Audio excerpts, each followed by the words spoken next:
Bismillahi raxmaani raxiim. Waa Axmed Muuse Xasan. Halkan waxaan ku qabanayaa maase magaceeda la yidhaahdo Gunaanad. Gunaanad waxay daba socotaa maasidii Gayaan oo imika aad mooddo majari iyo ujeeddadii loo curiyeyna lagala beedhay. Waxaanay gabayaaga Soomaaliyeed ku boorinaysaa inay silsiladda halka kusoo gabagabeeyaan maadaama laga leexiyey majari shaar qabiilaysan ay imika xidhatay. Waxay ku bilaabataa geelow murtida waanigii gaabiska ahaa gaawaheeda waa taanan qaban dhowr guyo hore iga gunud mid loo guuxay baan soo gudbinayaa. Garaantii Gayaan loo baxshay loo galbiyey hawdka gabantii ku geeraartay uu faray garaadkeedu iyo gabanka Soomaaliyeed gabi ahaantiisa gaar ahaan raggii soo gabiye soo gudbiyey maanso gabdhihii iyana soo galay xiise gelinayeen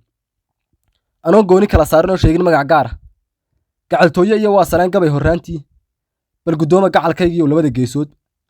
afartaasi waa gogoldhig iyo horrimaad gabay godka kalena aan dega shaxdoon geeya jaraheeda nin hadduu garaad iyo inuu garasho dheer leeyahy gar haddii la qaadayo oo geedka lala aado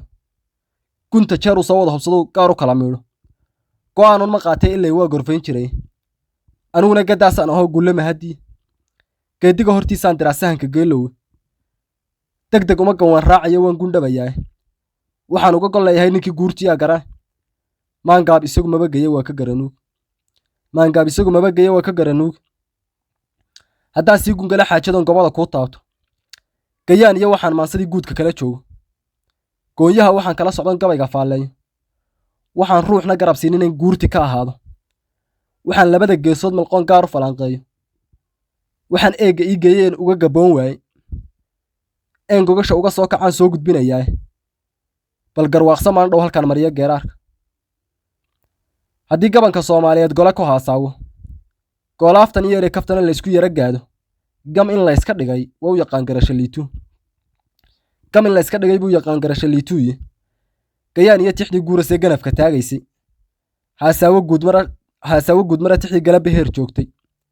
ee gobol kastana booqatee sharaf ku gowdiiday markii laysku gacan qaaday oo gacal ku haasaaway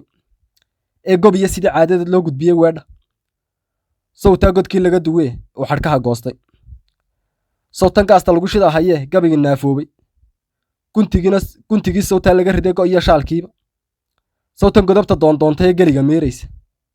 sawtan gudub u sii roorasee sii galgalanaysa sawtan guba u baaqaysa ee gudub u dhaafaysa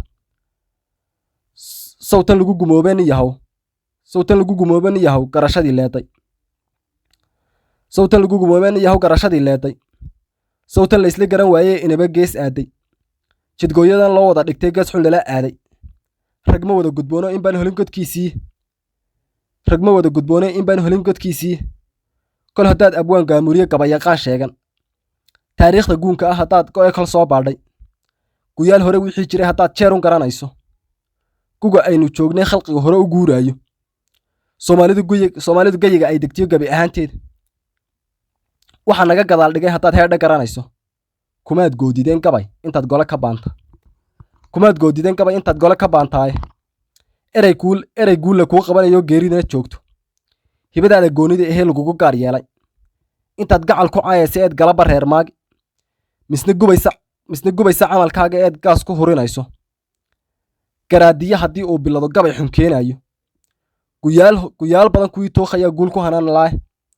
taariikhda muu gelin ninkii reer gondaa dhigaye gocorka iyo hatiriyaa ninkii gabay dilaalaaye ninka garasho dheerow adaa kuu gol leeyahaye halkuu geesi kaga baydhiyey galabta joogtaaye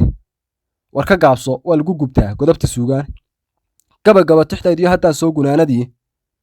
waa guudmar hadal uu nin weyn gooni kuu faray gocorkiiyo hatiriyaa ninkii gabay dilaalaaye ninka garasho dheerow adaa kuu gol leeyahaye halkuu geesi kaga baydhiyey galabta joogtaaye war ka gaabso waa lagu gubtaa godobta suugaan